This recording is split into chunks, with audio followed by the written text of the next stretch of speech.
Hi, this is Giganti, and I'm here just to take you through a really quick tutorial on how I made this short track using only the samples from the new Viper Pack Volume 2. So I'll quickly play the track and then we'll start going through it.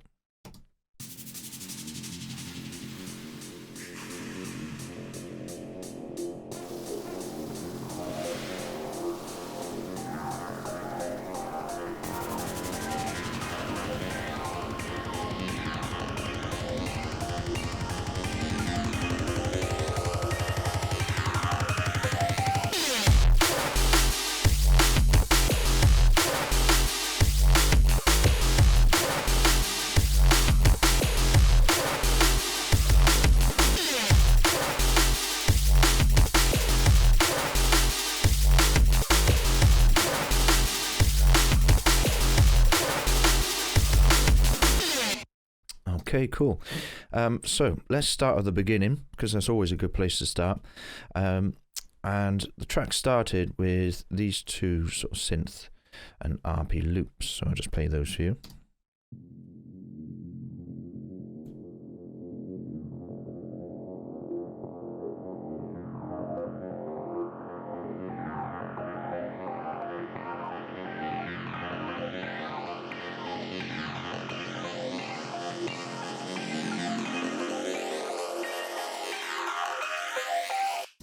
Okay, so the first loop, if I just turn off all these effects, sounds a bit like this.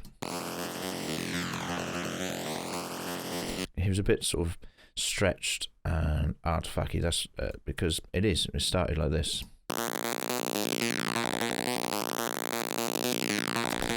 So you can hear straight away it's in a different key. This is in B flat and the track is in F, because every drum and bass song is in F. So yeah, all I've done is used Logic's transpose here, no fancy shenanigans there. Then just a bit of reverb, just adds quite a lot of space and room, and EQ, which is just acting as a bit of a filter, so I've just turned off.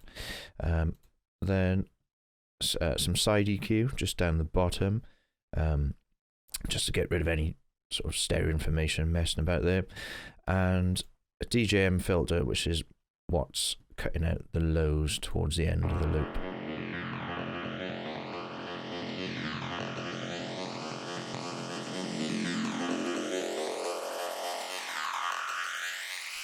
Great little plug-in for things like that. That's something I often do before drops, maybe not that extreme, but if you sort of subtly get rid of the bottom end before it drops, it helps to create a bigger impact when it does.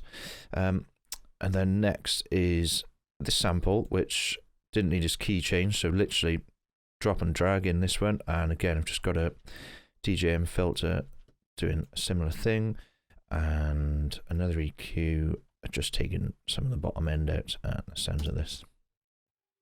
I'll just skip along a little bit.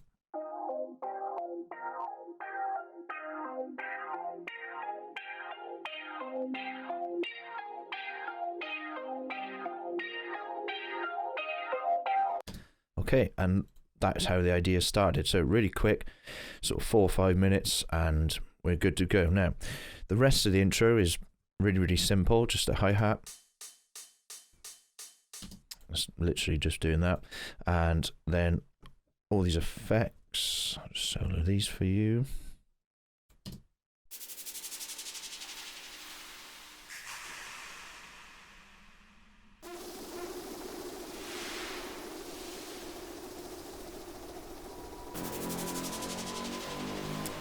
Okay, and that rises up to the drop. So the effects are what's creating all the energy and impact in the intro, and that's often the case.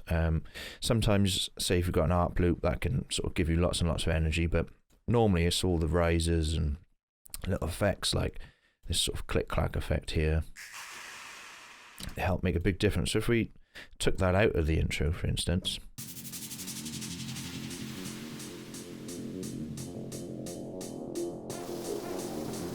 it sounds okay, but if we just had that back in,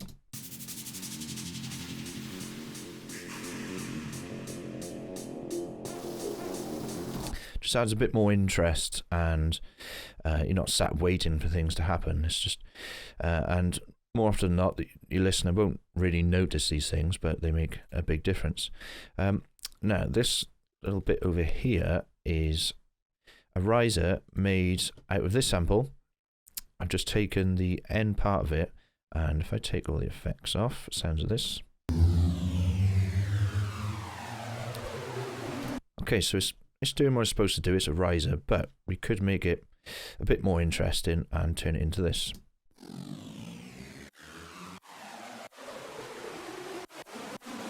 Okay, so that's during the drop, just sort of little mini risers to sort of every 8 bars to create that tension and release. So what I've done here is a bit of EQ, just taking out the bottom end. Use this plugin, Little Alter Boy by Sound Toys. I use this thing all the time.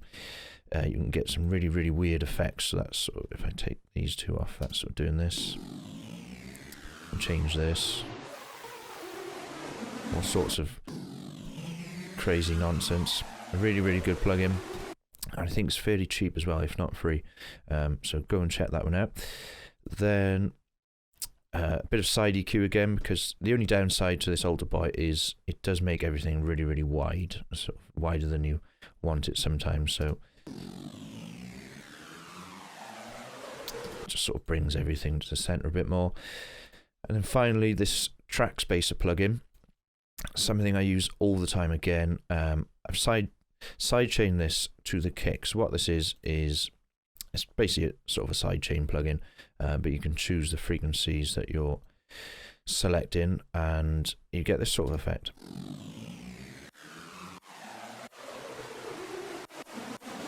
So you can use it for things like that, or on your sub. It's really useful between sort of synths and vocals as well. I'll give you a lot of room. Great plugin.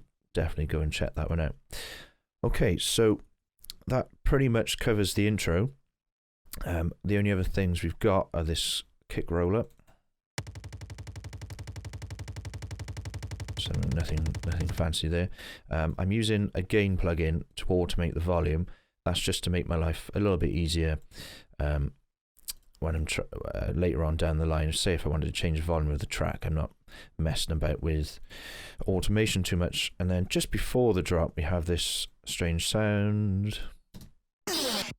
Okay, so that started life like this. And then I've just added Alter Boy again and a Valhalla delay. So that sounds like this. Okay, just to make it sound nice and weird. And then we work our way into the drop. So let's just give ourselves a few bars in.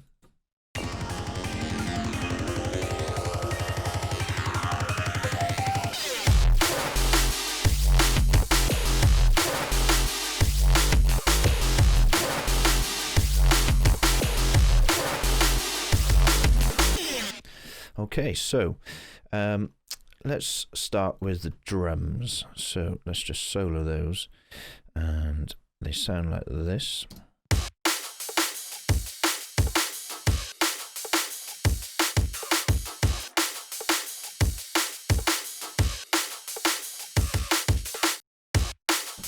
All right, so let's start with the kick and snare. They are from one continuous loop, which I've then chopped up, so I've got control of each hit. So here's the kick on its own. And notice I don't have any processing on that. Even on the bus, I've got an EQ there, but it's not actually doing anything. So that's just straight out of the loop, and that's nice and easy. Something that I like to do is, either if I've created my own or from sample packs, it's really useful just to have things you can drop and drag straight into your project, and you don't need to spend 7 or 8 hours working on transients, etc. So same for the snare.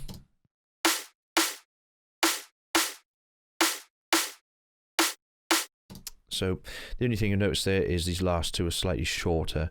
That's just to help add a bit of groove to the entire loop. So for instance, if we just played these three.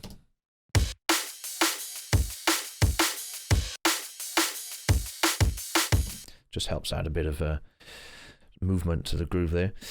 So yeah, that's the kick and snare. Really easy. saves a lot of time. Okay, on to the next bit. Again, just straight sample in.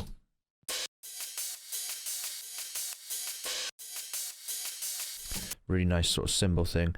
This has got a compressor on it, and it's just side chaining against the snare. Just to help create a bit of room and a bit of movement.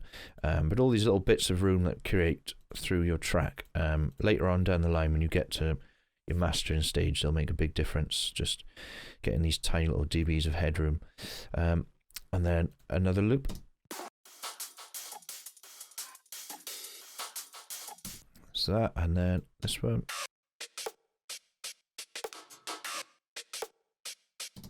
Okay, and then the only other thing is this shaker over here.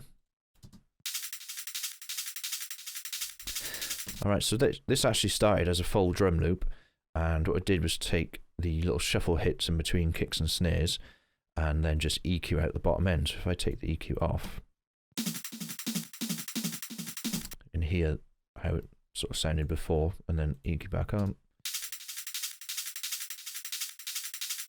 There we go, and you get yourself a nice little shaker. So that's something else I do quite a lot, is start with a sample one way, and then chop it up, affect it, reverse it, whatever you want to do to make your own little thing. So the only other thing I've done to the drums, if I show you the mixer over here, is I've got a parallel feed coming in. So on its own, that sounds like this.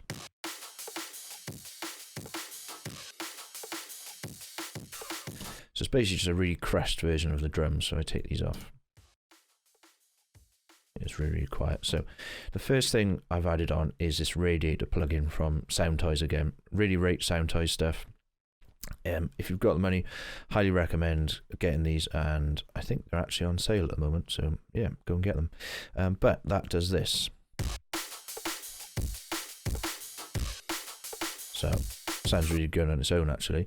But what I've done then is added this compressor, just sort of softening the transients a little bit.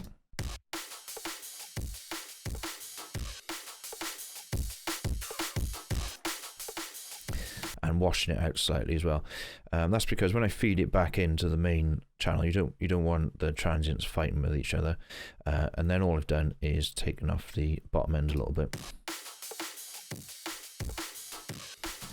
All right, so if we play the drums without that in, and add them back, you can hear straight away it adds quite a bit of difference. So if we play it with the whole track,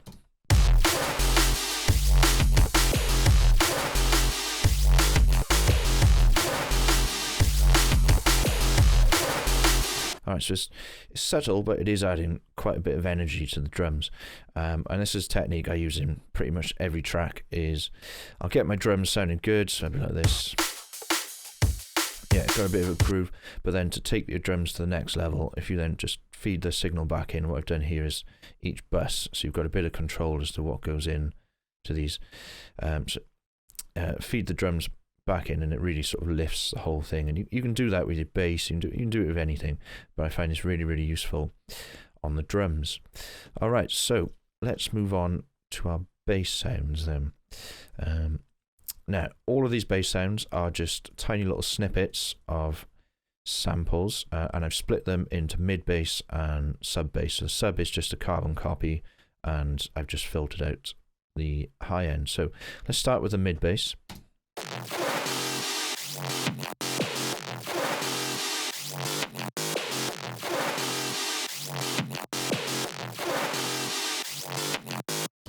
Okay, so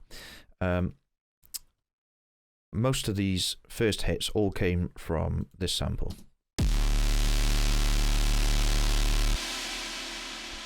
And then I've just sort of pitched them around, so these ones in this area, if I play those for you.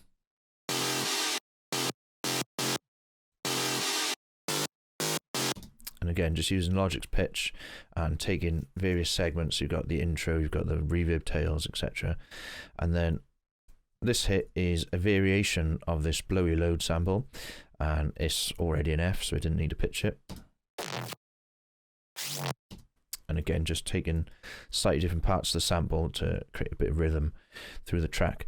And all I've got is a bit of EQ, just taking out any boxiness and side EQ. And on this first hit, I've got an enveloper, just taking away the attack. So if we take that off, it was a bit harsh. So just makes a bit of room for the kick as well, because they're hitting at the same time. So we've got those three samples. Then we've got this effect sample, which sounds like this, called I Broke My Bike. If we take that one out, you really notice it's not there. Okay, if we add it back in.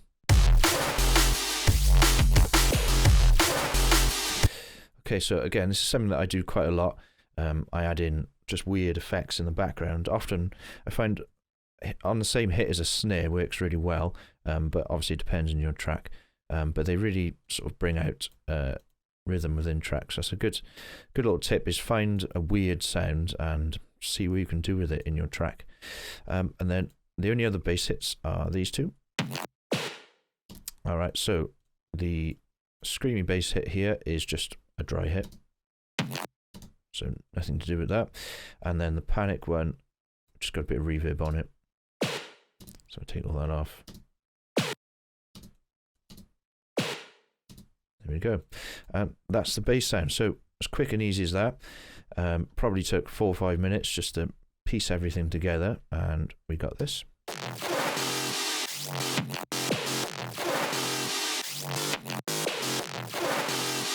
Alright, so let's move on to the sub then, and it's exactly the same. It's just I've used this linear EQ. I find it's a bit cleaner than the normal one in Logic, just to get rid of the high end and leave just the sub.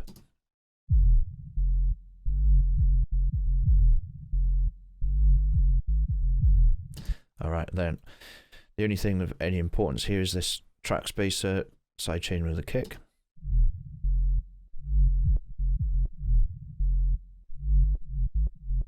So again, giving yourself a bit of room so that everything in the track can breathe.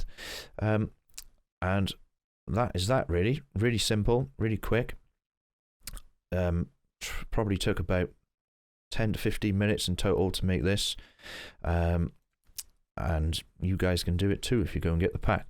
There's just one more thing I'll talk about on my master chain. Now, this is probably what you shouldn't do in production, but I do it anyway. I've got a compressor working as a gain plugin, doing nothing else, and that runs into Camel Fat. Now, Camel Fat is doing literally nothing apart from acting as a limiter. So if you can get hold of Camel Fat, highly recommend it if you can find it somewhere. If you've got a 64-bit problem, there is a plugin called 32-bit Lives, which will convert your 32-bit plugins to 64. Really good. Highly recommend getting that. So yeah, the Camel Fat works really, really good as a limiter you can just smash into, and it's actually quite clean as well. Anyway, apart from that, I've got a gain plugin which is turning everything mono.